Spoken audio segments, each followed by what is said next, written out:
Welcome to Watch, Review, Repeat. This is the podcast where two best friends discuss the latest in film and television and then do it all over again the following week. My name is Colton Brown, and with me is Mr. Andrew Meadows. I am here. Digitally, He's here. Not in the flesh. We're not in the flesh with each other, but well, that sounds weird, but I am here in the flesh in my room by myself. How about that? It's a little too Alien Covenant for my taste, is what I'd say about that. Yes, we're here. This has been only a few days, I think, since we talked about Mortal Kombat. Quick note and apology.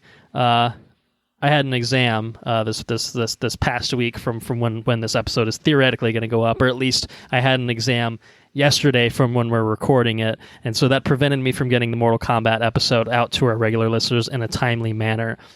So this is either going to be a double episode week, or this is going to be coming a little bit later. I haven't figured out exactly how the timeline is going to pan out, but sometimes law school's got to take the precedence over the fun things in our lives. I know it's a bummer to say that out loud, but it happens. So anyway, we are here, and we are not alone because we've got a big one on tap. We're talking the Falcon and the Winter Soldier, and we would only be able to do such an episode with our resident Marvel expert in tow. So welcome back to the show, Mr. Henrique Jaime. How you doing?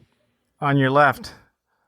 Ooh. I'm not actually... Cool. Yeah, the listeners can't see, but on my screen I'm on the right, but we'll pretend And that it on my works. screen, you're in the middle. Pretend that it works, yeah. I have you in the middle, so yeah. Okay. Yeah, so it's you're on the left of something or Somewhere. someone. It's all a matter of perspective. Yeah, no, thanks for having me back. Let's talk about this new Marvel show. Yeah, we got another one. So quickly after the last one, and it ended even more quickly. 6 episodes versus I think the 9 that we got with WandaVision. But they were jam packed with a lot of content, longer episodes, shorter episode count. But a lot of things that happened, and a lot of things that we'll be talking later in the episode. But do we have any fun facts we want to regale the listeners with about the Falcon and the Winter Soldier? I have a fun fact. You got some? So I'm going to open this up. Henry, I've not formally asked you, but I will be having a wedding. Well, that's a very fun fact. But I don't think I will be having a wedding. It's going to be Congrats. the Falcon and the Winter Soldier themed. Captain America and lots of good stuff happening you're everywhere. the Falcon, it's going to be great. Sarah's the Winter Soldier. No? Maybe. So other way around? Maybe. To be determined. But I would absolutely love it if you would be a groomsman in my wedding. I would be delighted and honored. Yes, there we have it. There you go. The full party has been assembled for the wedding, the Meadows ceremony. Well, very let's do nice. it. Very nice. So there we go. We're going to open up the episode with that. I also have a fun fact about the on-topic show we're talking about. But I wanted to get that. We were talking about things off air, and I never and we were talking about suits and stuff. I was like, shit, I gave it away that I was going to ask him, but then I think he already knew. So it didn't really matter. I'm happy to do it.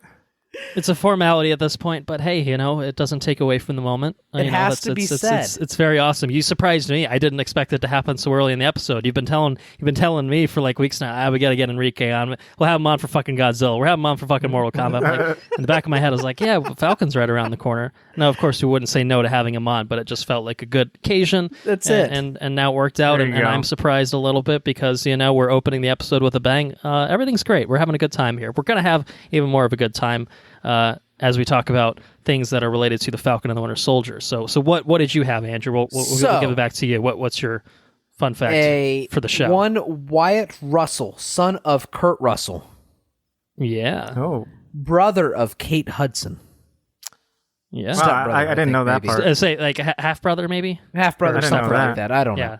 But Wyatt Russell plays U.S. agent in this show. And my fun fact is he actually auditioned for Captain America way back when. They obviously he didn't get the bid, but he got the bid for U.S. agent, which is kind of interesting because that's kind of he is the he's a pseudo. We kind of eventually got it right, Exactly. Yeah. I mean, within the realms of the show, he played Captain America's successor here for for a bit. He's hashtag not my Captain America. Not my Captain America. Technically That's speaking. Right. So that's my fun fact. He could have been our Captain America. Mm-hmm. So could have been.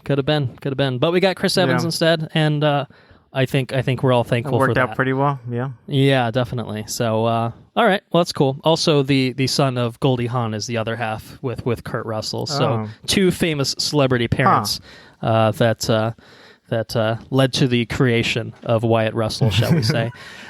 So yeah, that's very fun, very exciting for those who are not aware of that little nugget. Enrique, what do you have? You have a little fun fact for the listeners? I'm gonna keep this Falcon and Winter Soldier theme for now, and for now. But so the Falcon, they kind of changed some things up in his story to make him in the show be from Louisiana. You know, it's a big central part of the story. And Anthony Mackie's from Louisiana, so they were kind of inspired by his, own personal life to kind of mold the MCU Falcon's backstory, which I thought was pretty cool. I'm sure that led to some personal, factors while he was portraying the Falcon. So I thought that was cool. To build on that, I watched that show for they're going to be directing Moon Knight, Synchronicity, I think, or some Synchronic. It's called Synchronic. The movie's called Synchronic. Was that set in Louisiana as well? It's set in Louisiana as well. Oh, okay. So that's kind of cool that you bring that up. Yeah, because that also stars Anthony Mackie. Yeah. Well, this is a show that as fantastic and as fictional as it is, it certainly hits on some real life themes, and so it makes sense that obviously even for something as simple as a character's geography to kind of bring in like an element of Mackie's real life, I feel like was probably a smart approach. Make it feel real, feel grounded, and certainly easy for him to kind of sink into the role even more, and chew on something that's very close to home for him. So that was cool. All right, I have one little bit of a fun fact, and then we'll move along and get back to Falcon and Winter Soldier before long. Well, I shouldn't say that. We might be talking about news for a while. We got a Fast and Furious trailer, so it's going to be at least a 4-hour episode just breaking that down. But this is something that Anna actually relayed to me. I was like, oh, shit, fun facts. What do I got? Everyone else has got fun facts. So I got to come up with something too. So I didn't actually come up with this. She relayed it to me. But Carrie Skoglund, who directed all 6 episodes of this show, addressed a rumor that had been floating around for a long time, kind of while the show was in production, when it resumed production after the COVID pause, and was kind of a subject of discussion as the show was airing, and that was the fact that the rumors suggested that there was going to be a pandemic that was part of the storyline for the show. And this is a show that began filming before COVID-19, wreaked havoc on the world. It was affected in terms of its production. It was actually supposed to be the first Disney Plus show. That's a secondary fun fact for everyone. And then obviously with everything shaking out the way that it did, WandaVision ended up jumping in terms of the release order. But yeah, there was maybe allegedly going to be a pandemic that was part of the plot line. They put the production on pause, came back, and the rumors said that they scrapped all of that. So they re-recorded scenes and changed some dialogue with ADR to avoid that. And the director of the show has now come out and said, yeah, that's not true. None of that is true. I think a lot of people were searching for explanations for things that maybe didn't work as well as they would have hoped. Maybe we can talk about that later in more detail and flesh that thought out. But they basically said, we didn't have anything pandemic related. The only changes were really made were, some character-based stuff. They did some more stuff with one of the villains of the show, Carly Morgenthau. And so that's kind of, I guess, a lot of what they did. I think they were pretty close to being done filming.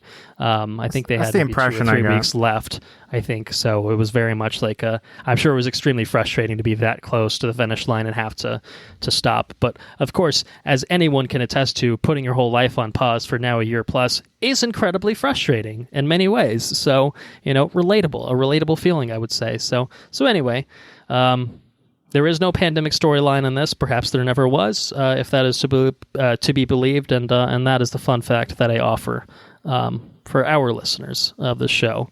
So, Falcon and the Winter Soldier, we will talk about it in just a little while, so stay tuned for some conversations on that. Skip ahead if you want to use the timestamps that I provide for anyone that happens to look in the episode description. But otherwise, let's jump into some news. I broke the news into a couple different blocks. We've got just kind of a generic catch-all news, and then we've got a lot of Marvel news that I kind of collected for the episode to keep it kind of thematically consistent with what we're talking about. But the first thing that we are talking about is also a different, technically a different Disney property. It's a Lucasfilm property. It is Indiana Jones 5, which is taking shape. And, of course, Harrison Ford's going to be back with his hat. Shia LaBeouf, not back, fortunately, for really everyone involved. But joining the cast of Indiana Jones 5, which will be directed by James Mangold of Logan and Ford v. Ferrari fame, and not Steven Spielberg as the previous four were. Harrison Ford will be joined by, first of all, Phoebe Waller-Bridge, who has landed the female lead in it, and also joining it, probably as the villain, because, let's be honest, he's probably going to be a villain, Mads Mikkelsen has also joined the cast. So we have two incredibly talented people in Phoebe Waller-Bridge and Mads Mikkelsen joining the cast. So I think, I think Indiana Jones has had a lot of false starts. It's gone through like 19 different script iterations, and, it's been through production and release date delays, of course, even besides COVID-induced delays. So this feels promising to me. What do you guys think? Every other Indiana Jones is a success, so they got number five. Number five has to fit the odd ones. So this one should be. This one should be good. And this has got to be the last one, so you can at least, then you don't have to end it with Crystal Skull. Harrison Ford's getting up there, man. Like, unless you're doing a reboot or a passing of the torch, which kind of felt like they were trying a little bit. And I gotta imagine that Harrison Ford doesn't have much left in the tank for doing more of these things. So God, I would be surprised to see more direct sequels past this one. Well, I'm excited. I'm very much excited. I love Indiana Jones. Even the bad indies. I love still fun. You cheat, Dr. Jones. You cheat. I just love them all. Even the bad ones. Well, with the exception of Crystal Skull, I don't think there's. That's pretty rough. That's the only. At least Temple of Doom has like childhood, nostalgia attached to it, and Crystal Skull's just got nothing. Got nothing going for it. It's got nothing going for me. It's got a nuclear fridge, so that's about it. That one's rough. So hopefully it's better than that. But Mads Mikkelsen's amazing. I've never watched Fleabag. I've only heard amazing things about it, and she seems great. In the little that I've seen her. So it seems like you got two good actors joining in. So hopefully that's going to lead to another good indie. He could just play. He can play the fucking guy from the James Bond movie. I kind of hope he's like they think he's the villain, and it turns out he's not the villain, kind of thing. plays a little bit against his. Oh type. Plays against that archetype. Type, yeah. I feel like he's always cast as the villain now. Although I didn't see his most recent movie yet. Another Round. Yeah. I've been wanting to see that. So I assume there's no real villains in there other than maybe alcohol. I'm not sure. Yeah, alcohol is maybe the hero or the villain. And then I started Another Round. We haven't actually finished it. Okay. I keep hearing things about the ending, so don't spoil the ending. Okay. We are not that far. Okay. We're probably about 40 minutes in. The only reason we stopped is because we were trying to watch it before the Oscars started. Yeah. But then they were doing like a red carpet show, so we stopped and switched over to that, watched the whole telecast and all that. So the bits that we saw were very, very good. It's a bleaker start than we imagined. It's not, but we could see, I think, started where the comedy was starting to seep in a little bit around the time that we stopped. So I'm looking forward to getting back to it. And Mads Mikkelsen is great in that. And he's not playing, as far as we know, a villainous character. So yes, he's certainly capable of it. But yeah, the American films, for whatever reason, he just seems to be typecast as bad guy.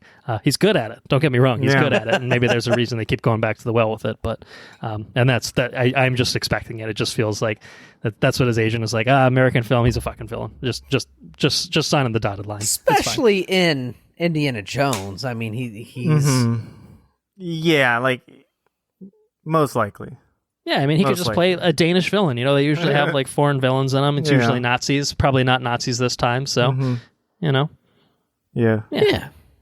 All right. Any other thoughts before we move on? Indiana Jones 5. 2023. I closed the tab. Maybe 2022. I take it back. July 29th, 2022. So, alrighty. Just a little over a year to go for that, so that's very cool. All right, moving on. We have some other exciting projects on tap, including HBO's adaptation of The Last of Us, which we've received some more casting for. So joining Pedro Pascal and Bella Ramsey in The Last of Us is Gabriel Luna, who... people may know as Ghost Rider from Agents of S.H.I.E.L.D. They may know him from the evil Terminator from the last Terminator film, which was a little bit better than the previous Terminator film, but in my opinion, still not that great. But hey, you know, he played a good Terminator in it. So he's going to be playing Tommy, who is the brother of Joel, Joel being kind of the lead character in it. I guess Joel and Ellie are kind of the leads in it. But yeah. Good casting, you know, good actor. Seems to fit the bill, and you know, that's what I got. What do you guys got? I got the same thing.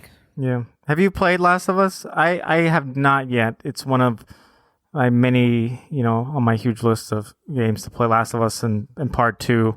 Okay. Did you play the first one, or are you saying? No, I mean I haven't played either, and like, you know, everyone was talking about the second one when it came out, and I'm like, well, I should play the first one first. So. Yeah, it's definitely story-driven games. So I hear fantastic things, and they're very cinematic. It seems so. It seems like if anything's going to lend itself to more of a TV show, it's going to be something like that. Yeah, I think so. Andrew and I both played the first game. I did not back when it came out. Well, Andrew didn't beat it. That's true, but you played most. You get it. You know what I mean? Yeah, you get the idea. I did play and beat the first game on PS3 when it came out. I've been playing the remastered PS4 version cool. for like months now, like on and off, kind of throughout. I think the last time I played it, I got to like an end of like a season, which is like kind of how they divide the game. And so I was just like, all right, I'll hang it up for a little while because it's a heavy game at times. It's great. I haven't played part 2, obviously. I wanted to play the remastered so that I could jump into part 2 because part 2 is on my shelf. So I will get around to it eventually. It just hasn't happened yet. But the first game is great. The story is great. Neil Druckmann, actually, who's the creative director on both games and is heavily involved in the making of the series adaptation, which is also coming from the Chernobyl creator. That's right. By the way, Craig Mazin. So that inspires a lot of hope. Druckmann basically said they were going to do a movie version of The Last of Us, and the reason that project stalled is because they were trying to make it like an action movie. And he's like, that's not really what The Last of Us is about. Like, it's a little misleading because there's a lot of gunplay in the game, and like you're shooting at people, you're shooting at zombies and whatnot, but definitely it's like, survival. You know, it's a video game. You got to play to a video game. You know, walking simulators are somewhat of a thing in video games, but like most video games have, you know, shooting mechanics and, you know, gameplay mechanics that are going to keep people engaged. And so they kind of felt like using the TV format was a smart way to be able to embrace the more cerebral aspects of the game and of the storyline, and kind of have it be more slow paced and survival than anything else. So yeah, that's my little 2 cents on the Last of Us. So I highly encourage you to play it. And you know, I can't speak for part 2 again, but yeah. No. So anyway, Gabriel Luna. I like Gabriel Luna. He was a great Ghost Rider. So and I think I saw a picture of him and who's playing the lead? Pedro Pascal. It is Pedro Pascal. Yeah, I think I saw a picture of the two of them together. So fucking JT's playing. Exactly.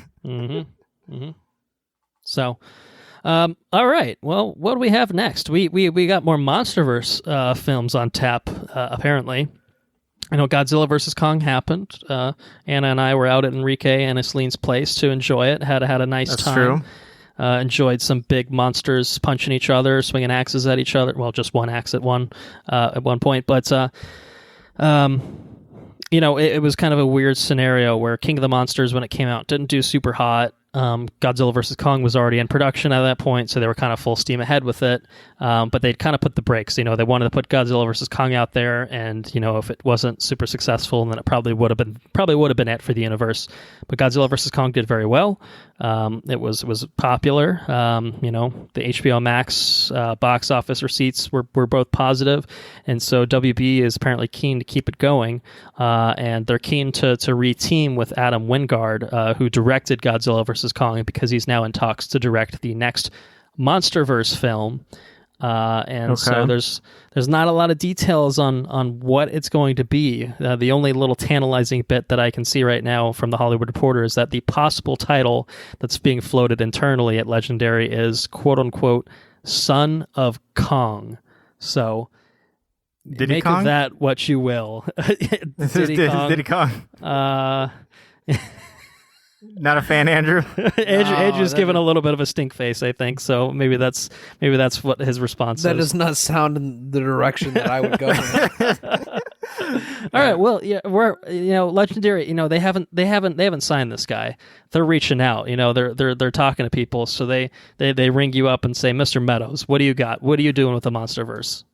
MonsterVerse also includes all the fucking Invisible Man and all that shit too, right?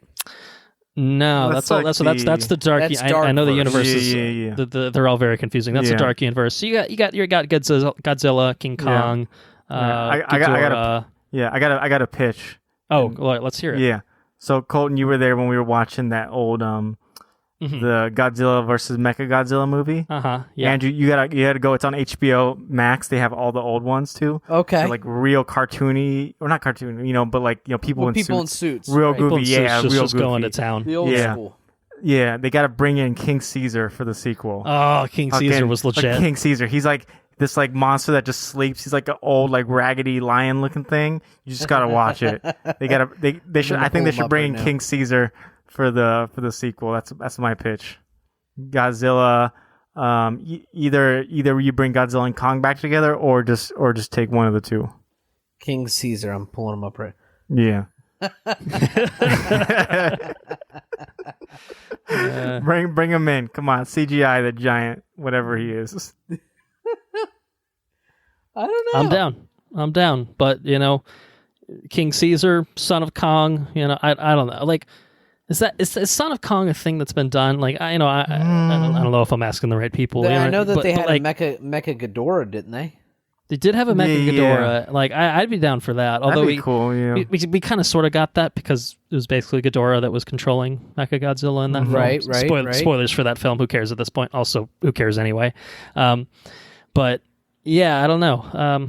But I think there are other monsters. I mean, there's King Caesar. Obviously, he's huge. He's an important integral character to the MonsterVerse mythos. But I feel like there are others that even had their own movies. Back in the day. I'm blanking on names. I'm there sure. was the giant lizard with the blade hands. Oh, yeah. What is that? Let's see. I totally picture what you're talking about, but I'm not in tune with the names. Yeah. Yeah, let's get up to speed. Godzilla and related characters. Yeah. Megalon. Yeah. Okay. Yeah. Megalon. Yeah. I'm looking it up. King Caesar's classic. Ghidorah is another one, which is a little sludge monster. Space Godzilla. Space Godzilla. What?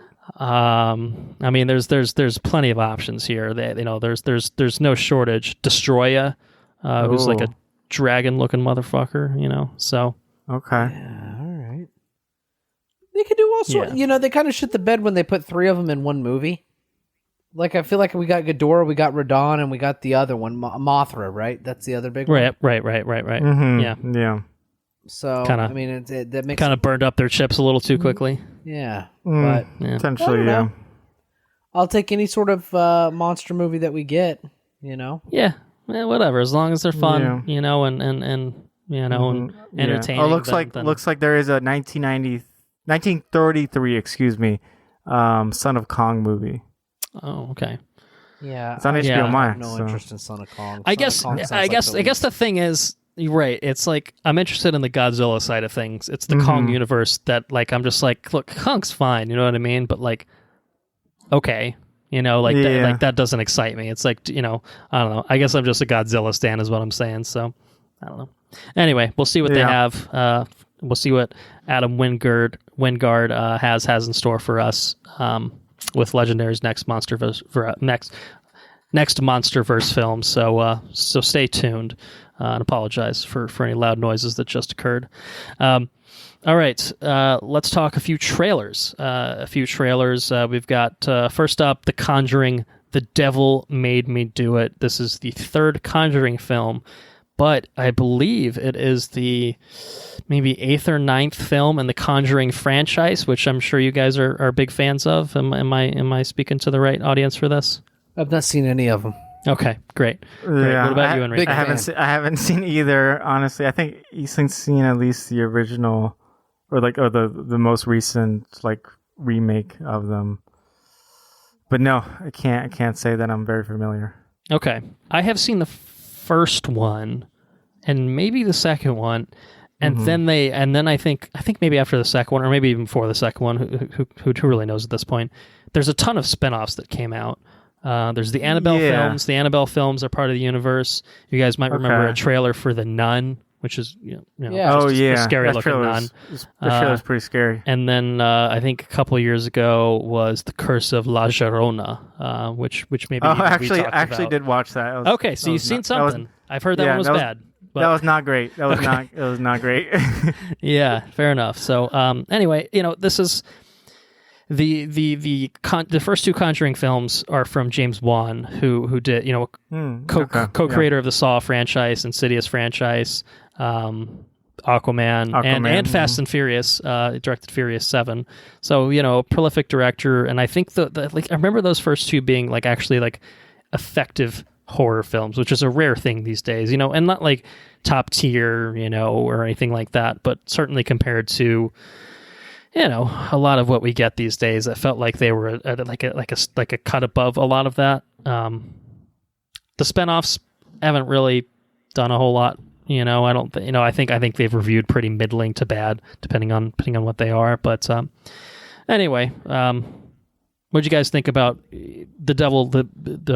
He made me do it. You guys remember the devil made me do it. So does this intrigue anyone? Are we ready to jump in on a Conjuring bonus episode, Andrew? Where are you at with this?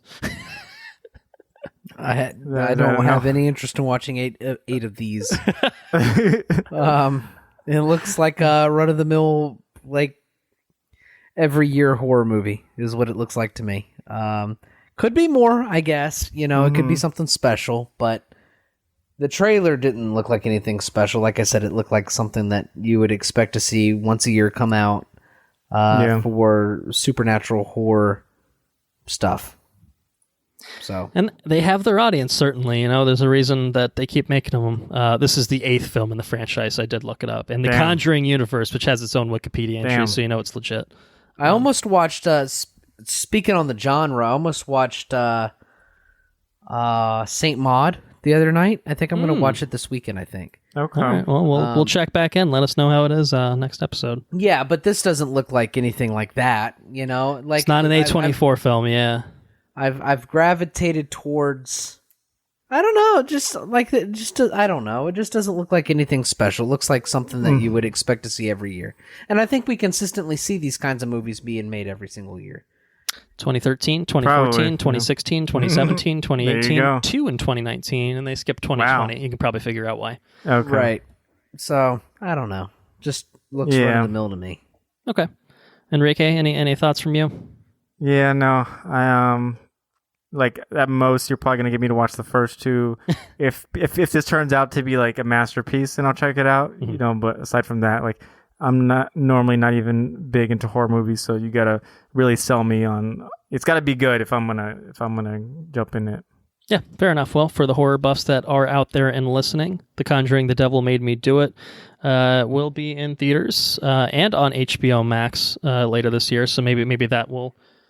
There you go. I might watch it now. Tempt Andrew. He's got to uphold his promise to watch everything that comes to HBO Max. But I think it's June 4th is what it looks like. So okay, yeah, but about a month away.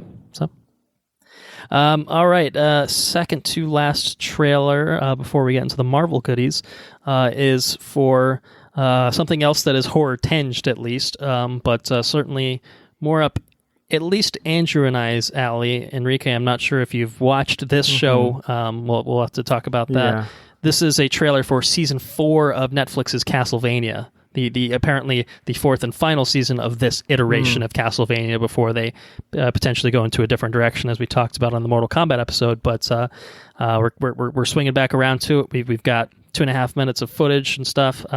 Henrique, I'll ask you first on this one. Have you watched any of the prior seasons? I watched just the first one. I liked it. Ethan wasn't super into it, so I plan to go back and kind of catch up, and then eventually, finish out. Did you watch this trailer and just say fucking on spoilers, or did you skip it? Yeah, no, I actually skipped the trailer because I was like, if it brings me too many spoilers, I'm gonna wait. Definitely spoils season 2. So, okay. Yeah. Gotcha. Yeah, no, I've only made it through season 1. Okay. Well, I mean, season 1 was so short too. It was like basically a little one episode movie split into like 4 parts. I watched that shit in one sitting. The first episode, or the first season. I said first episode. It might as well have been the first episode. It's like 90 minutes maybe stitched together, if that. It's really I maybe watched a little bit more than that, but I didn't finish season 2. Okay. Well, I think Andrew will probably co-sign the statement. Highly recommend you go back and watch seasons 2 and 3, and presumably check season 4 out in a week or so when it does come out. But Andrew, we'll dance around spoilers a little bit. No spoilers required. No spoilers required. But what do you got to say? I am 110% all in. Okay. It looks 110% all in. Damn. It could be that it was a excellent trailer, but I doubt it. I think the shit's gold. Okay. I think they man, I have to say that out of animated series, Castlevania is like way up there on my shit. Yeah, okay. The animation style. So just dancing around everything. The animation style is awesome. It's really fucking cool, especially as you get deeper into the I think season 1 was pretty strong. It definitely set the note. But you get further into it, it's really awesome. I think that the characters are super involved. Like your core characters are a lot of fun. They're very interesting, and I really enjoy I just really enjoy the content. I think it's really cool. It's a cult. It's brutal. It's vampires and shit, which is I just you don't see the sort of representation of this stuff all the time, and so when it comes up, if it's really good, I think it's worth praising, because like I said, there's nothing else like this that you'll watch, and I think it's really well done. It's super accessible, and the season 4 looks on fucking point. Like if you want to get specifics, I'll take a. Oh no, there's no need to get specifics. There's really no need to do it. I mean, the trailer looks super awesome, and that's all I have to say about that. I'm 110% all in on season 4. Okay. And I highly recommend the series. So. Yeah, I mean, yeah, we don't need to dwell on it. I'll agree with everything Andrew said. It's a video game adaptation done well, and that alone is kind of that's a statement, a rarity. But it's really, really expanded on the story, and it kind of combined stories from a few different of the Castlevania video games in like a really, really clever and interesting way. Because ultimately it's Belmont versus Dracula is really what you could boil down the Castlevania franchise down to, and this adds a lot of depth to the characters that we meet and kind of interact with, and it's just a very funny at times and brutal at times show it's just relentlessly entertaining always.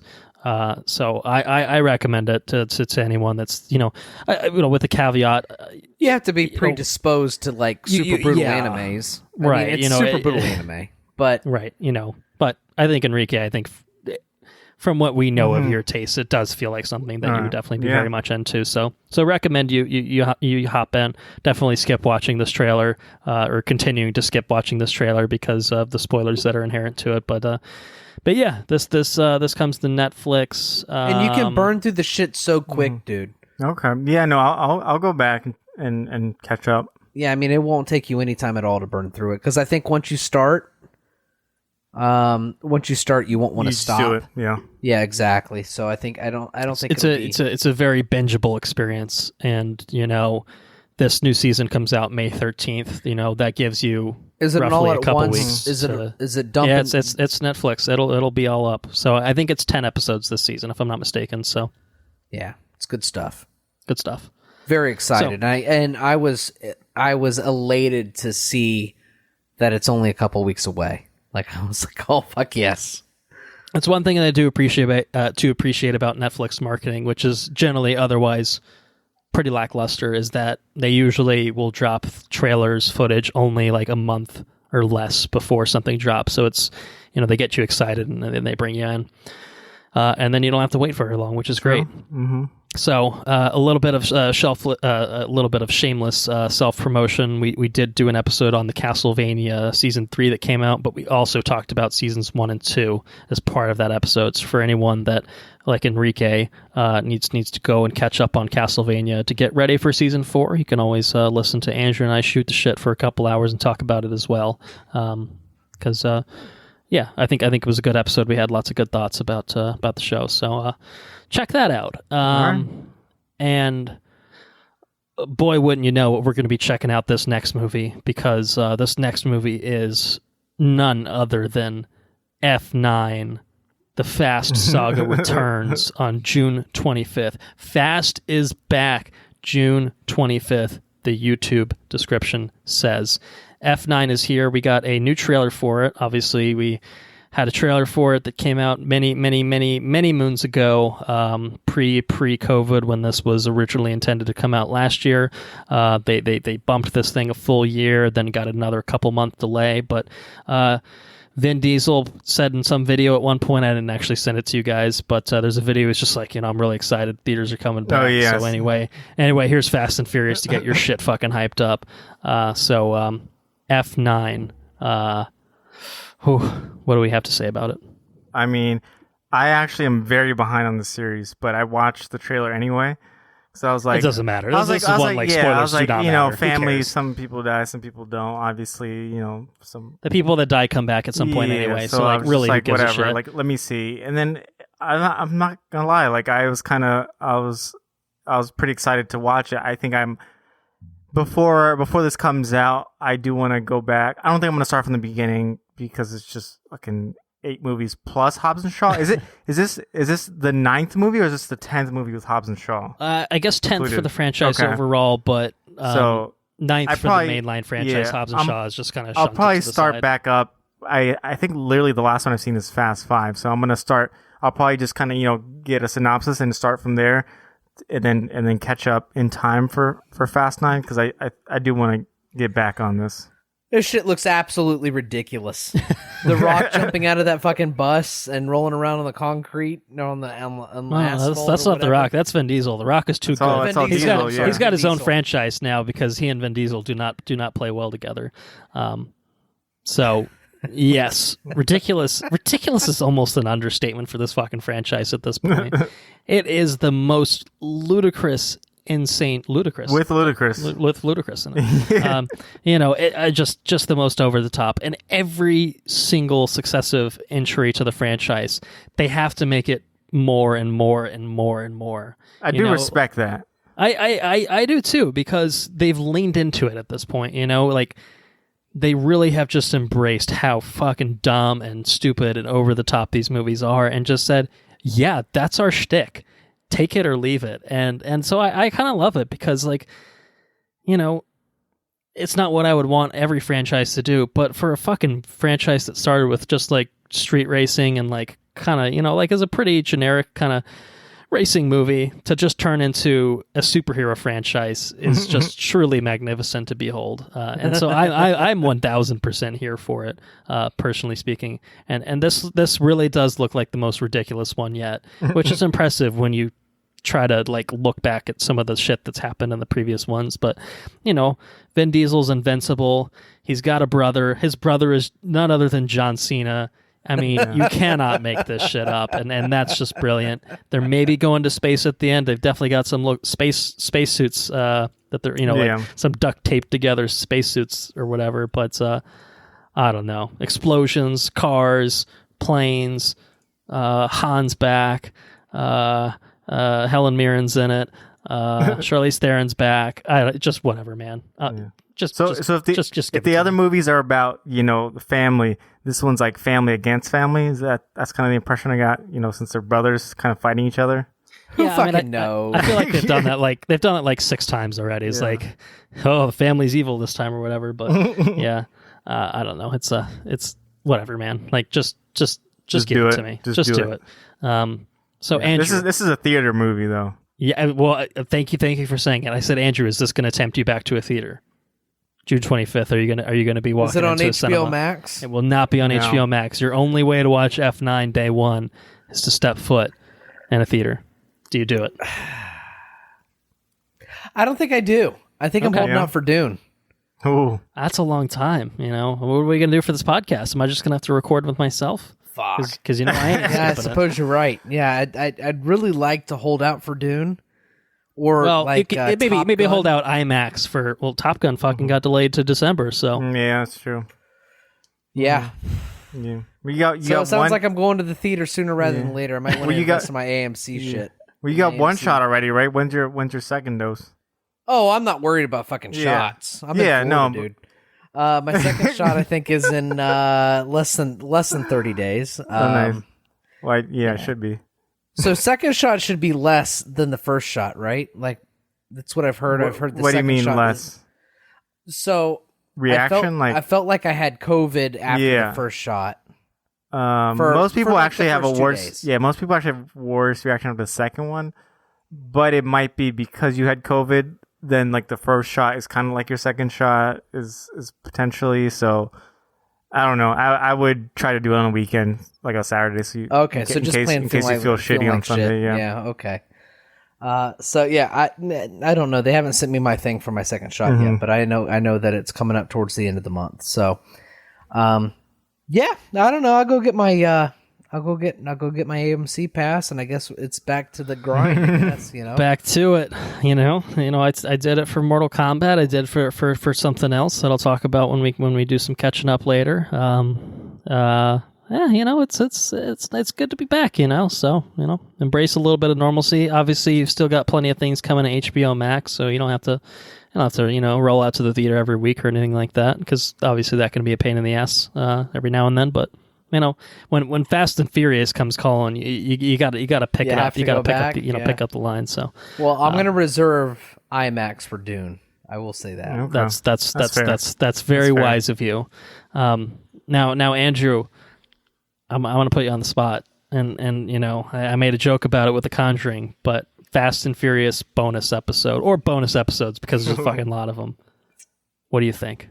Can we do it before June 25th? Would you be down for that? I feel like it could be fun if we actually did it. And also, that way our Patreon supporters would think, oh, we finally have fucking something to look forward to, you assholes. Yeah, we could do that. That's doable. Right. We still have to finish Studio Ghibli. Yeah, maybe we should do Ghibli, and then we can roll into the Fast and Furious. Yeah, so, all right. So, maybe we'll make that happen. Maybe we'll make it happen. We might make it happen, I haven't seen probably the first 4 films in the franchise in years. So, and obviously it's because those are basically just a totally different franchise at this point. But hey, man, Tokyo Drift. Tokyo Drift. Yeah, Tokyo Drift is that technically a numbered one, or is it? It's like number 3. Yeah. Okay, it's number 3. Okay, I've seen Tokyo Drift. Yeah. Yeah, we could have another 20-minute conversation about Fast and Furious's naming fucking Tokyo Drift was shit too, buddy. That was rough. We got F9 here, so I guess that's something. Too Fast, Too Furious. That's like a looking back at it. It's fucking amazing title. That's amazing. That's like some fucking yeah. You guys don't know this. What? You might know it, but at the car lot, the landscape of the cars and what people wanted after the Fast and the Furious movies. Oh, did it change? Oh, it was ridiculous. Yeah. Do you ever go to work after watching like the latest Fast and Furious movie and you're just like, I kind of just want to, take that Mustang or whatever out for myself and just fucking just drive, like an insane person and fly off a bridge, like you go one of the bridges and you just like leap off of it and do something crazy. Magnetize yourself through a building, that sort of thing, I have had a series. My driving record has not been the most impeccable over the course of my driving career, and I may have been influenced by Fast and the Furious and Transporter and that sort of thing. So I have my driving record has cleaned up quite a bit. So I'm not looking to get more speeding tickets and That's this fair. and that. But we do have a parking lot, and that you can kind of do things in a parking lot, which is kind of fun, especially after it rains and you can kind of and you squeal your tires and shit and whatnot. But yeah, anyways, the cars were ridiculous. I remember we got cars at the auction with fucking carbon fiber hoods and those mosquito what about pipes. the lights on the bottom? Yeah, ground effects. Yeah. Yep. Classic stuff right there. Can I get nitrous in my car? Just like fucking push the button. You can get nitrous in your car. Yes, that is a thing that people do. You can also lower your car and put big old wheels on it. Oh, I've seen that. Yeah. Yeah, the Fast and Furious lives on through our cars. It is still a thing. But yeah. Fucking Fast and Furious has changed the landscape of not only filmography, but cars in general. The automobile industry. The automobile and you know industry what? has been forever We're all shaped. thankful for it, because where would we be today without the entertainment that the Fast and Furious franchises has brought to our lives? So, looking forward to F9, and that brings us to more news. Sorry, guys. We got more news. We got lots of Marvel news, and to be fair, some of these are for things that we've talked about already. Just some new material, and some of it is brand new stuff. So the first thing is kind of an announcement that Disney made. They made a deal with Sony Pictures, and as part of that deal, Spider-Man and other Marvel properties will be heading to Disney Plus. So it's kind of a licensing streaming deal that Disney's worked out with Sony, so that we'll finally be able to get basically the MCU all in one place on the streaming service with Disney Plus, which is exciting because the Spider-Man titles have been excluded to this point. It will also get Disney a lot of access to Sony's back catalog that will go to Disney Plus and Hulu, and other kind of Disney affiliated channels and stuff like that. And then kind of the last little wrinkle to it is Sony actually signed a deal with Netflix not too long ago. And so it's kind of just like, well, how the fuck does that work? And so apparently what's going to happen is for any new theatrical release that Sony puts out, they will go to Netflix 9 months after they debut in theaters. Netflix will run them for whatever the license deal covers, a year, a couple years, and then at that point, it seems like they'll go to Disney Plus. So I would expect that the Spider-Man titles will go more immediately. They won't be subject to that Netflix deal, but hopefully some of that made sense. I feel like I tried to explain it as succinctly and accurately as I possibly could. But it's a decent deal for the people that enjoy streaming things, and it means that Disney Plus and Hulu will become places, they will become homes to some Sony titles, which also means that Sony will not have their own fucking streaming service that we'll have to deal with and add to the pile of, oh god, another one of these things. So anyway, it's a little bit of an announcement for you guys. Any thoughts on that? So does this mean that can we potentially be getting a Spider-Man universe within the MCU TV show instead of all the dumb movies, or maybe in addition to all the dumb movies that are coming out? I mean, I don't think it's specifically is designed for that. I really think it's a licensing thing. It's just like what they have to can stream it. But I guess theoretically, I mean, if I guess the licensing could extend to something like that. Like Sony wants to bankroll something and then just bring Marvel Studios on board to creatively make it the way they've done with the Spider-Man films, and then it goes to Disney Plus. Yeah, I mean, maybe it does open up the door to that. Yeah, I feel like that's the only way to make it interesting. Like they're doing all these movies that are about Spider-Man without Spider-Man, and I'm like, it's not the same thing. But if you do in a TV show, potentially, especially if you hire the right people, then I think you may be able to do it. But until then, like, I don't care about a Morbius movie. Like, does anyone? Who cares about Morbius without fucking Spider-Man? Yeah. I mean, honestly, who cares about a Morbius film even with Spider-Man is probably a fair question. Yeah. But especially without makes it a very, very stark and easily answerable. There's so much question, stuff you could do if you opened up to the TV universes. Is kind of what I'm saying. Yeah, no, I agree. I mean, Spider-Man's got tons of characters they could play around with that franchise. Obviously, I think Spider-Man himself. I mean, I guess you could make him a secondary character on some sort of TV show, but I think they'll keep the Spider-Man character largely constrained to movies. But there's a ton of latitude that you'd have within that universe to not have to be making Morbius movie. You don't need to do that. Like, there are interesting characters that you could form series around the way that Disney Plus has done. So whatever, man. I don't know. Maybe I would like to see something along those lines. I think that would be very cool to see. So we'll see.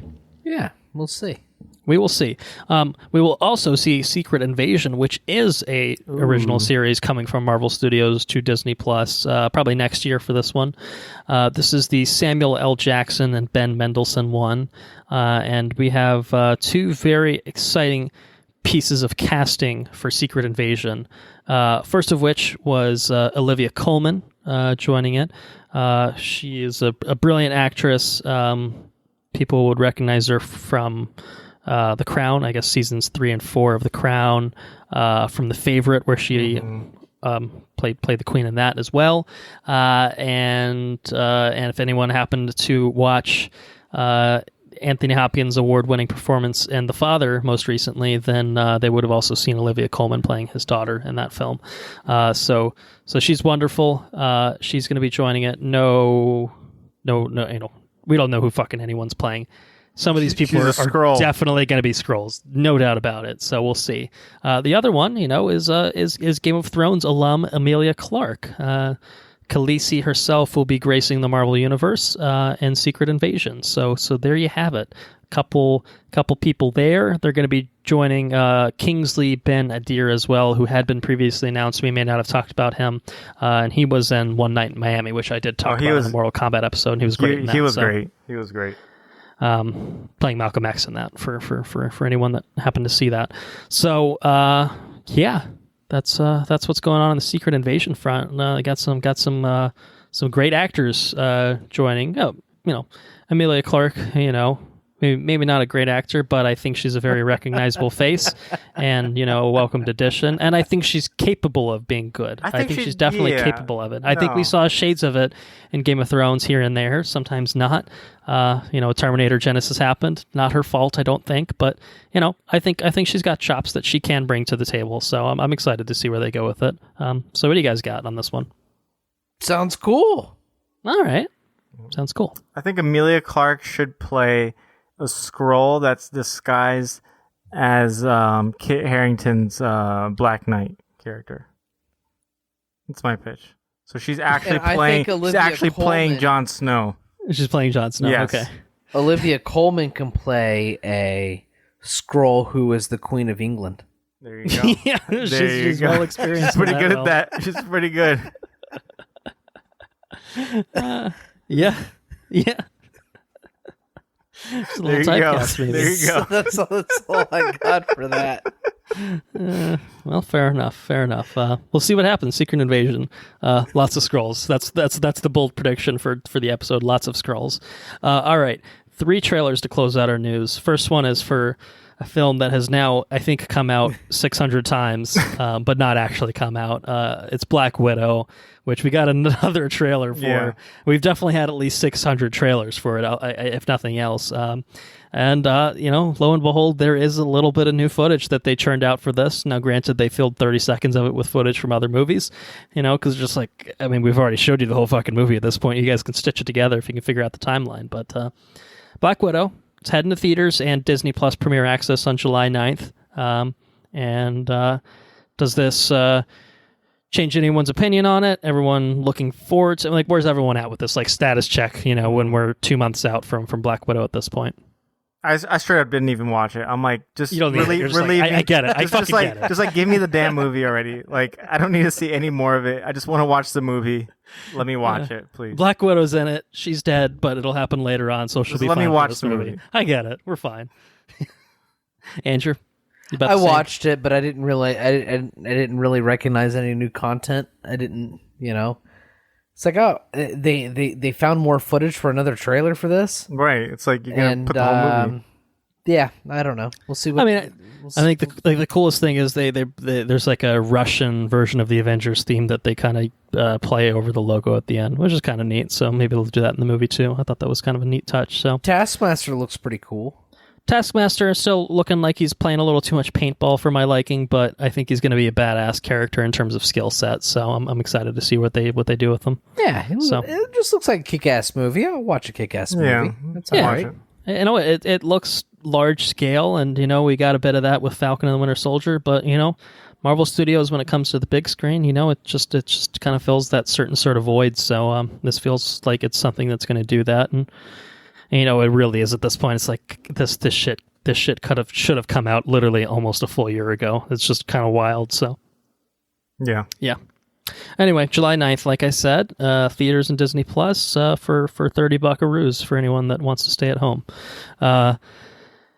And something else that people will not need to venture to a theater for is the upcoming Disney Plus series, the next Disney Plus series to look forward to, Marvel Studios' Loki, bringing back Tom Hiddleston. And as we, I think, once upon a time on this podcast discussed, Owen Wilson making his long-awaited MCU debut, which is thrilling for obviously anyone. But we got a proper trailer for it this time. A couple minutes of footage, a little bit more idea of what the plot's about. Not a whole lot. We get a gist of it. But what do you guys think about Loki? Looking forward to it? Oh yeah, I think still. Obviously, we've seen 2 Marvel TV shows now, but before any of them came out, this was the one that, just based on the stuff they put out, the one that piqued my interest the most. It just looked the weirdest, kind of most interesting. So I'm pretty excited for this one. I will agree with you 110%. I think that this one by far looks the most interesting.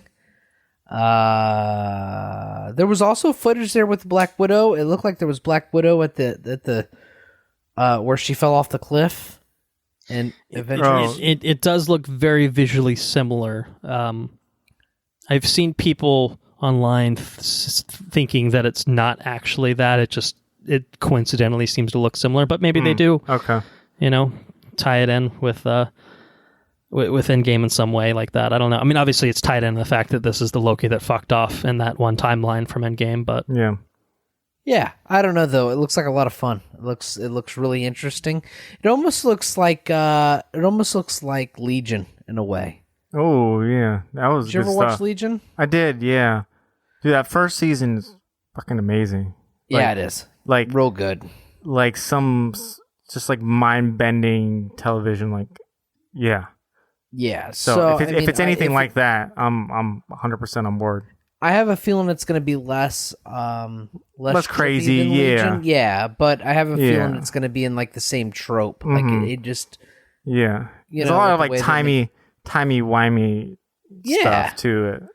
And I think they're going to play fast and loose with like time manipulation. Mm-hmm. Well, obviously they are because it's kind of like what they're going for. Yeah, and I think it'll be really cool to like just kind of watch an episode and then dwell on how the episode changes things within the MCU. I think it'll be really cool. So I think it's going to be a lot of fun. I think kind of like, remember when we were watching WandaVision? Mm-hmm. And every week you would watch it and then you would see all sorts of speculation about like this and that. Like who's that? Right. Yeah. I think it's really going to give us a lot of stuff to think about every episode, and I think you could have. I think it's going to be awesome. I'm really excited about it. Yeah, I'm stoked. You know, it kind of almost looks, in some ways, it's kind of blending what we've seen so far from WandaVision and Falcon and the Winter Soldier. It's it's 6 episodes, 6-hour-long episodes, but it looks like it's more in the vein of WandaVision's wackiness and and really embracing some out there shit. But I'm sure this is going to have plenty of scale and scope to it.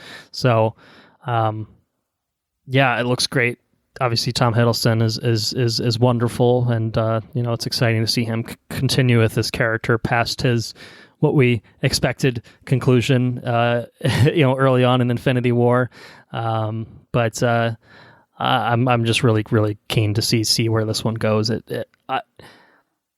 I have a feeling this might be my favorite of the 3 early Disney Plus shows, and maybe that's a dumb thing to say based off of 2 minutes of footage or 3 minutes that we've seen so far, but just something about it just gives me really, really good vibes.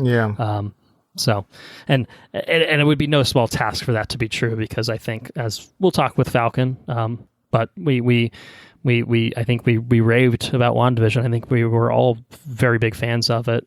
So yeah, Disney Plus shows coming out of the gate hot, and maybe they'll be keeping the streak going with Loki. So any other thoughts? Marvel Studios Loki, June 11th is when it will be starting up on Disney Plus. Anything else? Coming soon. And what is also coming soon, and what is our final piece of news for the evening, is for a brand new IP coming from Marvel Studios on September 3rd, only in theaters. We have a teaser trailer for Shang-Chi and the Legend of the Ten Rings. What do you guys got on this teaser? Let's I'm hear really it. fucking excited about this. I'll lead off here. I'm real excited about this. After watching Mortal Kombat, you see this guy, this Shang-Chi take off his shirt. He's not Liu Kang ripped or anything like that. He's not Liu Kang. I was kind of underwhelmed after I watched Mortal Kombat. He's still very in shape, though. We should state that on the record. He definitely went under the Marvel Studios diet and regime, but I don't know. He doesn't look like he's in shape. He almost looks like my build a little bit. That guy. Okay. All right. Bold selling take. yourself pretty well, but listeners can't see video. But now. I was thoroughly impressed with his ability to kick those guys at the end of the trailer. Like he did the bang, bang, bang, and like he kicked in both directions and punched him in both directions. And it's gonna be MCU scale with like Crouching Tiger, Hidden Dragon ridiculousness. Yeah.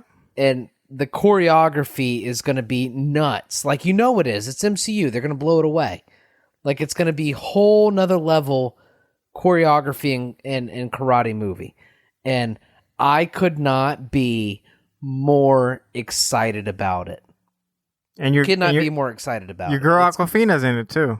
Aquafina is in it. True. She's driving that fucking bus and she's kicking ass. The bus. And like I said, you take the amount of money that they have and that they throw into their movies, and you put the creative juices behind that, and you're going to have something very special, especially when it comes to something as kinetic and something that translates so well into film as karate or whatever it is. Kung Fu, exactly. I think that we're going to have something that's just a straight up spectacle to watch. And like I said, I couldn't be more excited. I eat the shit up on a regular basis. Like I just love watching this stuff. But then you put the MCU behind it, and my hopes are very high. So I hope it delivers on what I'm expecting. So that's what I got on that. Yeah. Yeah. No, it looks pretty dope. I agree. Like, this trailer was pretty sweet. I like the way it was edited, just kind of like syncing the music and things to it. But I feel like Marvel obviously had planned all this stuff way out many years ago. Kevin Feige probably has like a timeline 10 years into the future, but a lot of the things seem to come out just like very timely. Like, I feel like Falcon and Winter Soldier we'll talk about is a timely show. And even though I don't think will probably tackle a lot of what's going on in the real world, with the recent rise in hate crimes against Asian Americans, this is still going to be, I think, very timely in that it's like a very Asian American movie. And I think it's going to be cool to see Shang-Chi, like one of the big characters in the Marvel Universe, get his own movie, be the first, Asian hero in the MCU. And I think the timing kind of works out too. But that aside, I feel like the trailer got me pretty hyped. The action looks pretty awesome. It seems like there's going to be grounded at parts, and then it's going to go all out at other parts. And I feel like that's what we're in for. So I'm pretty pumped for this one. Yeah, I'm really, really ecstatic about kind of what Marvel has done with this one, from what we can see, obviously, from this teaser. And, I think making the point, as Henrique did, that, this is Marvel Studios centering a film around an Asian lead with a principally Asian cast. It's a big deal anyway. It's even more of a big deal with the circumstances that we find ourselves in the world today. And so I think it's awesome, and I think that I hope beyond hope that this does really, really well. In the way that Black Panther was that opportunity for representation, and people just latched onto it because, it was something that they really hadn't seen writ large in any way before. It felt like a big deal, and this to me also feels like a big deal. And I hope that it hits the same mark in terms of quality too, because Black Panther was a fantastic film, and this one is another one that's, the marketing starts off with a very stylish teaser trailer where the music is very central to it, and it just gets you hyped for it, and we know that it's going to be different because this is going to be a martial arts heavy film, and they've got to go all in on that, as Andrew talked about, and that's got to be kind of what drives it. But there are other things in here that I'm just like, as a comic book fan, I'm excited to see a proper Mandarin from what we can tell. The 10 rings look a little different. They're not literally 10 rings. They seem to be like, based around his wrist. So that's a new approach. That's a new angle.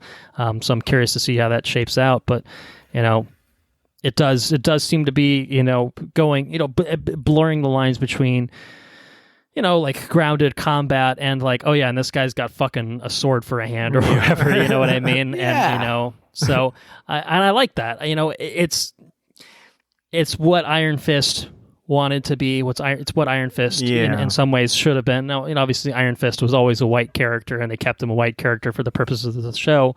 But they could at least done it right. It's in the same realm, but they really screwed the pooch in basically every aspect of that. And this to me feels like, okay, all right, we're not touching the Iron Fist character. We're bringing in Shang-Chi, and we're making a movie about him, and we're gonna fucking do it right. It's a rebut, kind of everything that's kind of come before, and good is what I'd say. So.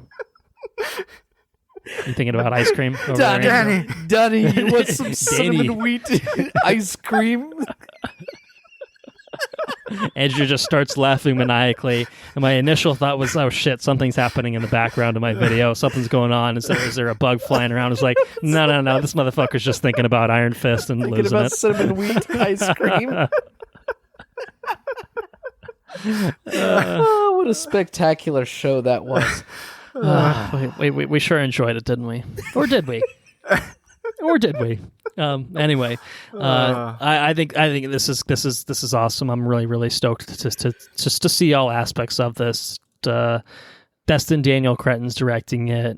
He did Short Term 12, which Andrew and I talked about probably a while back at this point, which was great. And then Just Mercy a couple years ago was a really great adaptation of the book. So And Simu Liu looks great in the leading role. Awkwafina's in it. You know, we had some good Awkwafina goodness in Raya very recently. So I'm just in for this, man. I'm just really in for it. So September 3rd is when we will be seeing this, and I will be seeing it in theaters.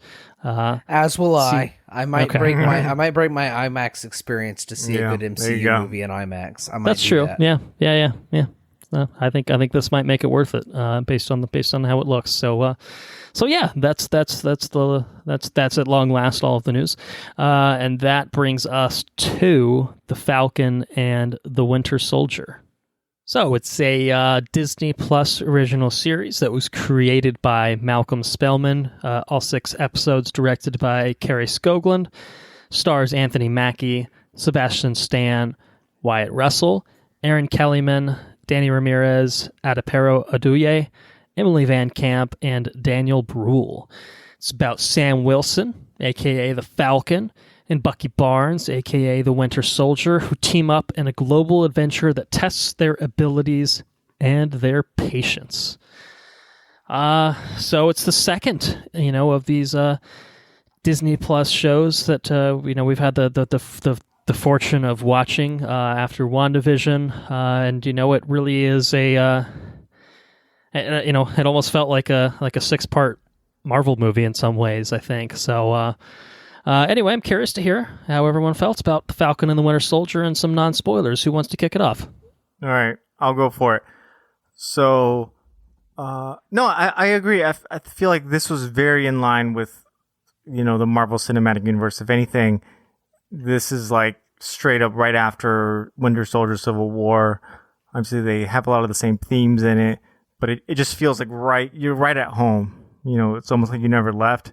And up. Obviously picking up off the thread that Endgame set up at the end. Exactly. So. It picks up right off of there. So it's an easy jumping off point. So I think while like the WandaVision was like this more creative, different project that you could probably get into if you're less familiar with it, I think this one requires that you be somewhat caught up with the Marvel stuff, at least the general things of, where's Captain America? Is he on the moon or what?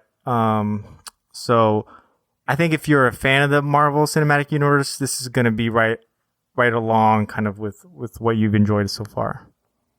I had a pretty good time with the show. The episodes blended together for me. So talking about it over, just doing this episode's going to be it's going to be interesting to see how I break down the episodes. I think some episodes were more impactful than others. I think some episodes were better than others. The one thing that I enjoyed a lot with this show was the spectacle. I think regardless of how well the episode resonated with me, I think that I enjoyed the spectacle of each and every episode, which was cool. It felt very much like an action-packed, like you say, and just an action-packed, episodic Marvel movie, which was cool. I felt that some episodes were missing the heart that a lot of Marvel movies have. Like they kind of felt hollow. But then when they hit, I think that they hit really good. And I think that might be like, I don't know. How many episodes was the season? 6 episodes? 6 of them? It was 6. Pretty short. 6, yeah. So I think that probably 2 or 3 of the episodes really resonated really well. And then the other episodes kind of fell flat or they felt hollow. I did enjoy the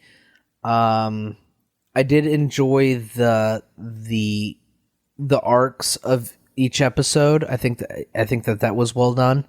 I can't quite pinpoint why each episode didn't quite resonate the way that I expected them to, or the way that the way I wanted them to.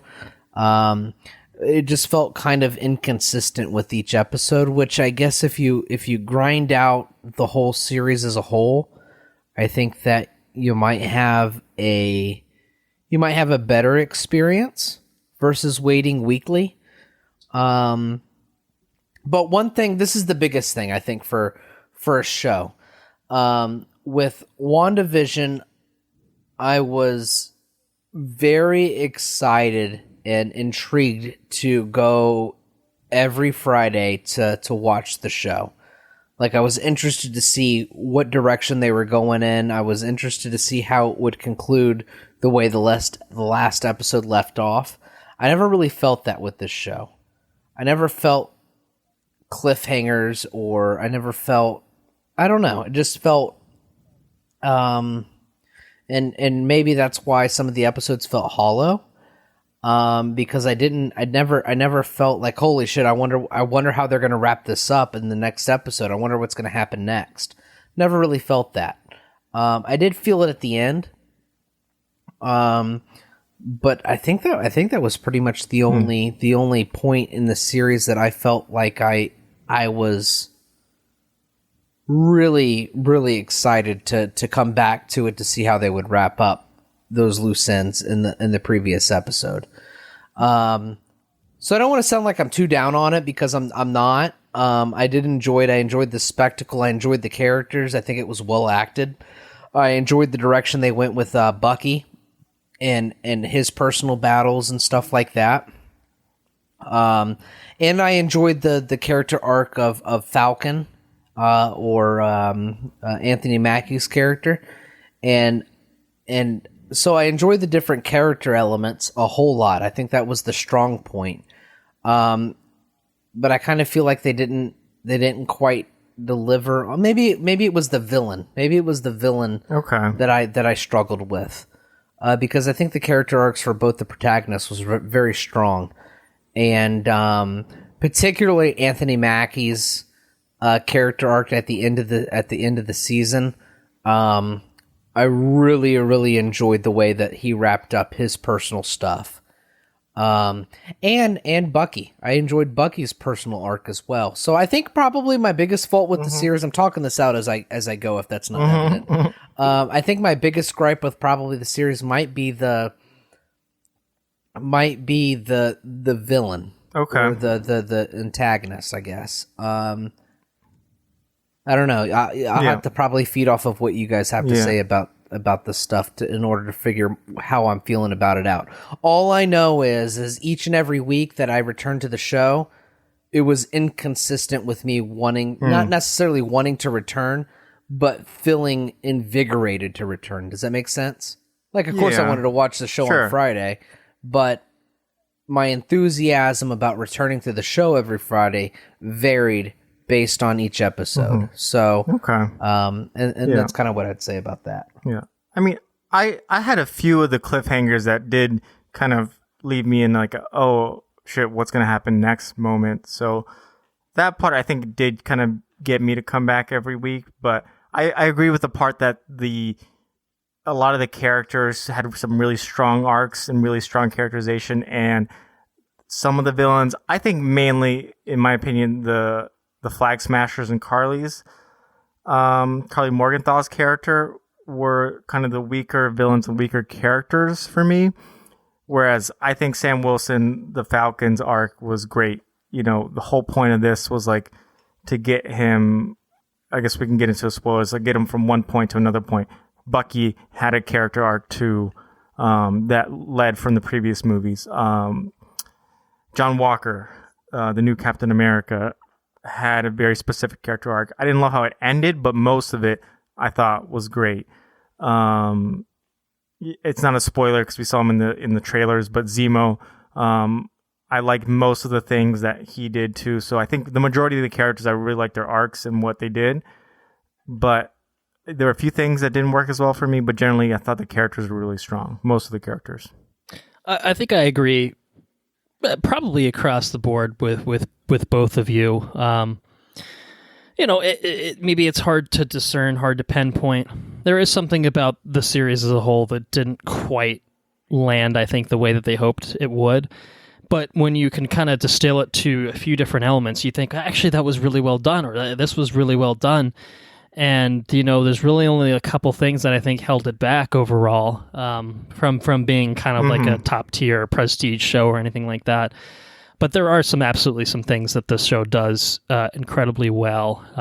Yeah, and I at the top, I think translating the Marvel Studios scale and spectacle, I think this one did more with that than WandaVision did. We got a little bit of it at the end of WandaVision, but not, I don't think, to this extent, and not to the way that we saw it really from episode 1 with, you had movie level sequences with the Falcon, just absolutely going to town, and and I think there's like one particular set piece in a new fictional city that we've never seen in the Marvel universe that feels just from the visual language of it feels movie level, and come to the final episode and you've got costume design that steps up, and you bring something that looks movie level, and you have things that play out.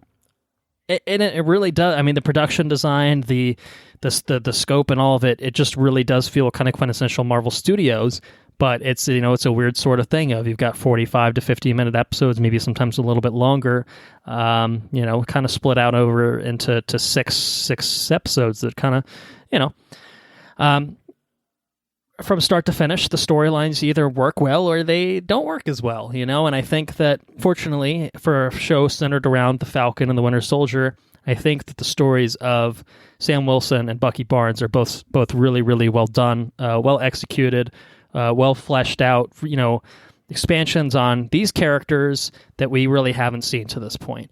And I think that I think both Falcon and Bucky have gotten a lot of fair play in the Captain America films, but let's be honest, they were not the main characters of those films, and they were treated as such, and so I appreciate that, as we did with Wanda, as we did with Vision, you have this medium to explore these characters in a way that we haven't seen to this point. And then I think they really did a great job with the two titular characters of exploring kind of the trauma, for certainly someone like Winter Soldier, of being, a brainwashed assassin, and for Falcon, you experience the trauma of what it's like to be a black man in America. That's a pretty heavy thing to tackle and a very timely thing to tackle, and you staple onto the fact that, and we'll talk more about this in spoilers, obviously, but Steve Rogers, old white man, old Joe Biden, rolls up and says, "Hey, here's the shield, my dude." And what does that mean? What does it mean for a black man to be given Captain America's shield? That's a really, really interesting concept. And I think that's probably the most interesting concept of the show. That's probably the arc that I enjoyed the most. I agree. I think it's the one that hits the hardest because it feels the most real, and it feels, like it's coming from a real, authentic point of view, because you have a black showrunner who okay, he's not been given a Captain America shield, but again, he's a black man that's lived his life being a black man, so he's going to have that sort of perspective that he can lend to a show like this, and that's the sort of thing that we really haven't seen in a Marvel project to date. Yeah. And so that's new, that's novel, it's timely, it's good for them to push into that direction and pull on that thread, because it's a thread that, shouldn't be ignored. It wouldn't make sense for there to not be any sort of anything that happens as a result of what we saw at the end of Endgame. So I think it's really smart to explore the fallout of that particular, storytelling decision that they made. The villains in this, again, we'll talk about it in spoilers, but something about it just didn't work. And the way that everything else really, it kind of felt like hit the mark, and then it just felt like the antagonistic forces, for whatever reason, were really just kind of there to serve as antagonistic forces. And the depth that they tried to infuse those characters, it just fell flat a little bit. Not everything's going to work, but I think that, like, you could have had an entire show on the struggle of Bucky and what he's going through, and the struggle of Anthony Mackie's character and what he's going through.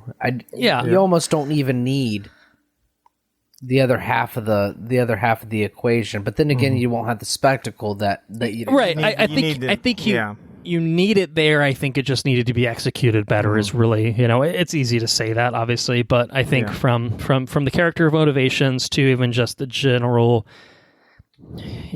just kind of plot reasons, it just kind of felt like there was a few links in the chain that happened to be missing, and I think that's probably my biggest issue with the show. Yeah. And it's something that I didn't really experience with WandaVision, and that was the pacing of the show. I felt like it didn't quite land. It felt choppy at times in terms of just going through some different story motions where it really felt like it jumped, from point 1 to point 2 without really having a lot of internal logic about how it got to that particular point. And sometimes that was, just set piece hopping, which I don't mind so much for something like this. To me, it was just like kind of character decisions and stuff that it really just kind of felt like, oh, this is weird because obviously we're having 4 to 5 hours of actual content to flesh out a lot of this. That's twice of what, 2 to 3 times what you're getting in a typical Marvel movie. But it almost kind of felt like it still almost needed another episode to breathe somewhere, or to flesh certain things out, or certain characters even. I think some characters just they hit the nail on the head with Falcon and the Winter Soldier, and then it almost feels like everyone else didn't they didn't quite know how to flesh those kind of storylines out in a super satisfying fashion. Nothing was bad. I should say that. I really enjoyed this show, if that's not clear. Yeah. I had a good time with it. I thought it was incredibly well made, incredibly well produced, but I didn't think it was perfect. I think it had some issues that ultimately held back my overall enjoyment of it, but I appreciated my time with it, and I appreciated really what I think for the most part. I think even when it fell flat, I appreciated what they were trying to do. I just wish that it had been done a little bit better. Sometimes it's just, maybe it was a COVID thing. Apparently it wasn't cutting out a pandemic-related storyline, and I think the reason that people really latched onto that idea is because some of the stuff with like the Flag Smashers feels very kind of like, what are they fucking doing? Like, what's this all about? Yeah.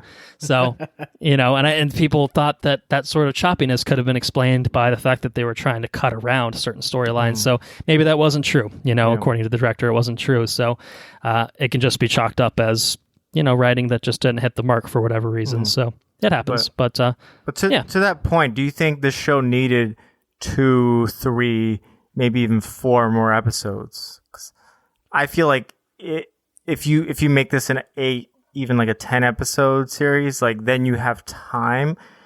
It doesn't necessarily mean you'll translate it, but then you just have more time to breathe and like time to explore the other characters like you did. I think 8 episodes is your magic mark on this one. Yeah. Very seldom will you hear me talk about more episodes. I need more. But it's only 6. Yeah. It's like 6. Like that's so little. And 6. It's more than a movie for sure, but. Yeah, but I mean, you have so many different moving pieces in this. Yeah.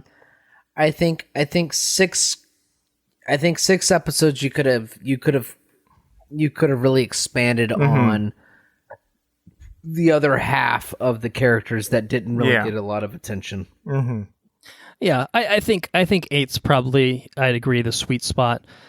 And I think it provides a lot of room to breathe, particularly for the other underserviced characters. But I also think, saying, more does not necessarily mean better. Right. I would say it still is contingent to a large extent on, fleshing the character, using that time to explain motivations better, or to make, certain characters have a little bit more depth or backstory that ends up kind of paying off. I just felt like, we're dancing around a lot, so I'm not going to dwell on this because there's a lot of spoiler stuff to unpack with this one. So we'll talk about it in spoilers. I think there are characters that they absolutely could have used an extra episode or two to give us a backstory or something like that.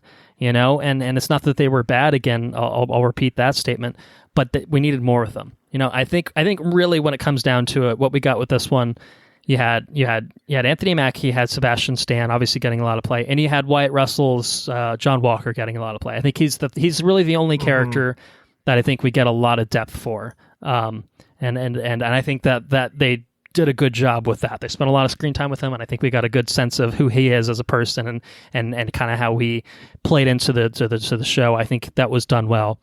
The villain's not as much, Zemo comes in to play at some point.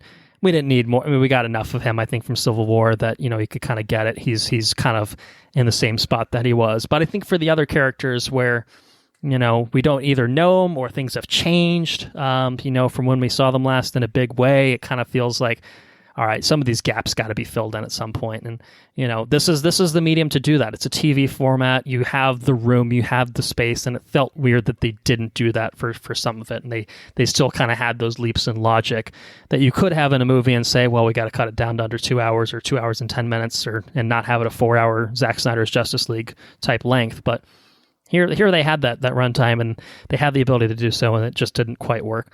But I don't want to sound too negative on it. I really, really did enjoy it. I think the things that landed spectacularly. And I enjoyed my time with it every Friday. In some ways, I do agree with Andrew in the sense that, like, I don't know. I mean, WandaVision got me way more hype, I think, at times, but this one I felt satisfied usually by the end of each episode without maybe having that. Without maybe having that, like, oh fuck, what comes next? I think there were a few times where I'm just like, exactly. There were a few, I do want to know what happens next, but it didn't happen every episode necessarily, I guess. So, and I think ultimately, and I think maybe it's a testament to the successes of the show, is that I want more from these characters moving forward. And that's another thing we'll talk about in spoilers is where do we go from here? But I think that the show added a lot of depth to these two titular characters and placed them, and moved along their arcs in a very nice fashion to the point where, maybe there's more waiting for these characters, and I would be excited to see what Marvel Studios and Kevin Feige and company have in store for them. So yeah, all in all, it's an imperfect show, but it's one that I really, really enjoyed.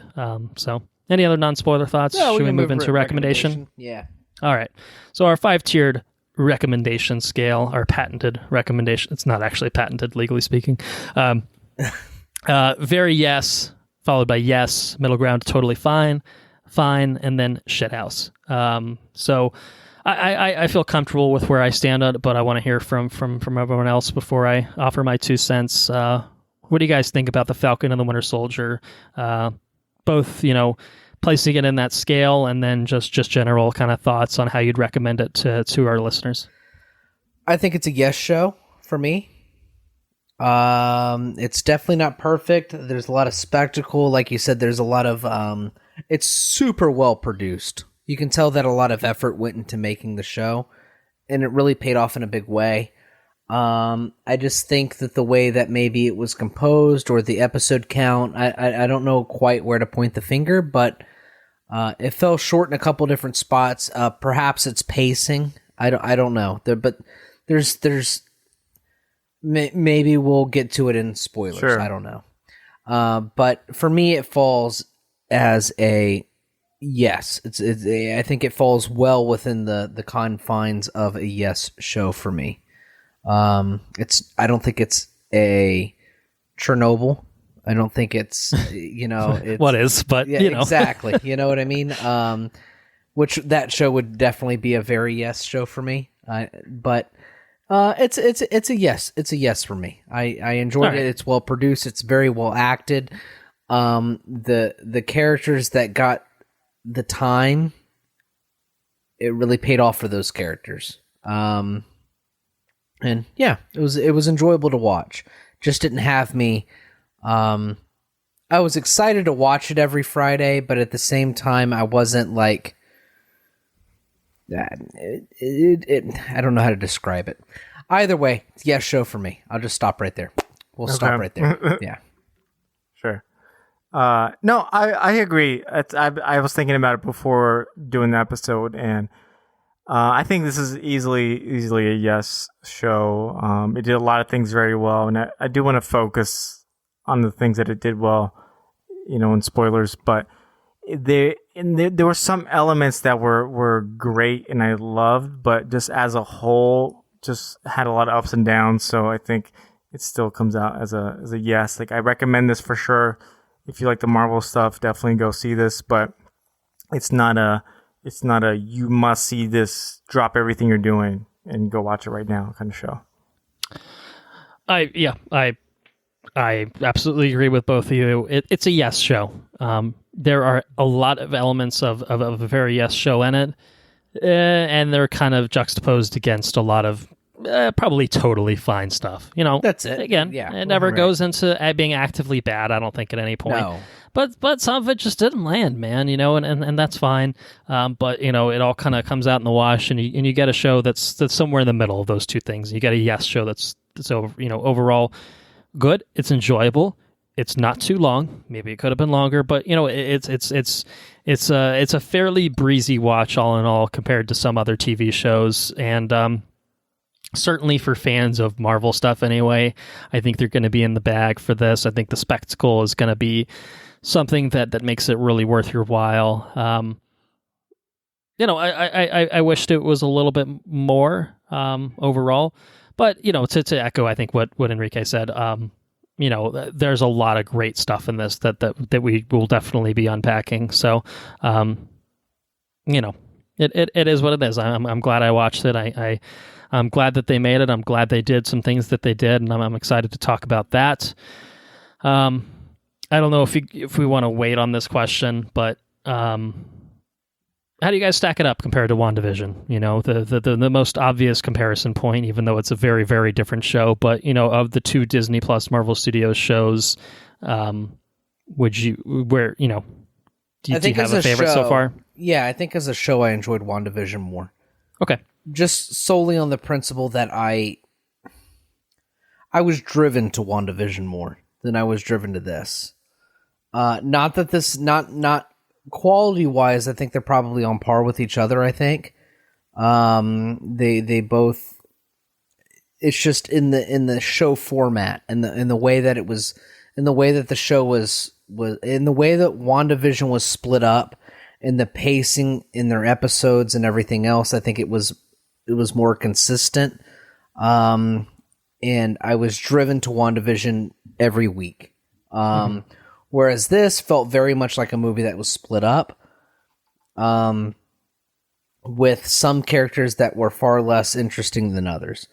And like I said, I don't want to sound like I'm shitting on the show, because it was, like you said, there's a lot of really good stuff in there, and there's a lot of stuff that didn't land. And there's a lot of stuff that didn't land in WandaVision as well. The difference is the way that the way that the show was split up. The episodes and everything else, they presented it in a different format, and it lent itself well to the medium. Sure. Whereas this show is, like I said, it feels like a movie that just feels split up. Mm-hmm. And so I think that works against it. So yeah, both are exceptional shows, but I have to say that I favor WandaVision to this simply on the point that I was driven to it every week. Okay. So. Yeah. For me, I think it had a lot to do with expectations. Like, I didn't know what to expect from WandaVision, so the fact that I really enjoyed it just became a more positive experience, whereas this, I already had expectations. I think it met those expectations, but I was very familiar with this world, with these characters, so I think the fact that I left, pleasantly satisfied, but not like overly surprised, I would have to pick WandaVision between the two. But they're just so different. I think you can go either way depending on what you fancy. Yeah, and you can't recommend WandaVision to everybody. I can recommend this show to everybody. You know, I think that's exactly the point I was going to make. Is although I think I enjoyed WandaVision more and just had a great time with it. I know it was just a more consistently enjoyable experience for me. It had higher highs, I think, overall. I do think WandaVision's much more of a niche appeal. A bit more. It doesn't have, I think, as much wide appeal as something like this does. This is a Marvel Studios movie, and those are made for everyone. And WandaVision kind of felt like more on the outer bounds of what Marvel Studios does. Now it leaned into those sensibilities at a certain point, and kind of by the end, I think, kind of fully embraced them. But there were good stretches and episodes of WandaVision that were just totally bonkers and totally out there, and this didn't do that. It was just it was a Marvel thing from start to finish. And so, we talked about Loki, obviously, and I'm excited because it feels like it's a bit of both in that regard. But there's no, inherently wrong approach with either. But I posed the question because I was curious. Sure. It seemed based on the tenor of our conversation that you also both enjoyed WandaVision a little bit more overall. But yeah. Anyway, we are going to wrap it up for this episode right there. This is one of those patented watch, review, repeat situations where we had a little too much fun recording, went for quite a long time, and so it ultimately made just a little bit more sense to split the episode and make it a little bit more manageable to listen for our listeners, and admittedly make it a little bit more manageable for me too, so that I have time to edit a couple shorter, smaller episodes instead of having to work my way through one big, long thing and make everyone wait for that, especially while I'm in the midst of finishing up law school. So that's going to do it for our non-spoilers coverage of The Falcon and the Winter Soldier. I can say with certainty we will have plenty to say on the spoiler front, so you can certainly look forward to our coverage of that before long. So on behalf of Andrew and Henrique, I will go ahead and say thank you all for listening. If you enjoyed what you heard, please spread the word. We are on Patreon at patreon.com/watchreviewrepeat. $2 a month gets you access, early access to all of our regular episodes, as well as timed exclusive access to all of our bonus episodes. What I will say on the Patreon front, and maybe this is in poor taste, I don't know, but the entire episode on The Falcon and the Winter Soldier, the whole close to 4-hour monstrosity, is actually up on the Patreon right now. So if you're really, really hankering for more, you want to get to the spoilers right away, hey, I'm just saying there's a way to do it. So again, patreon.com/watchreviewrepeat for those of you who don't want to wait and want to support what we believe is a good cause. We think we're a good cause. We do good things on this podcast. We have fun doing it anyway. So yeah, that's something for you. Otherwise, our website is watchreviewrepeat.com. You can follow us on Twitter at WRRPod. Like us on Facebook if you just want to search for Watch Review Repeat. If you have any questions, comments, or suggestions, send those our way.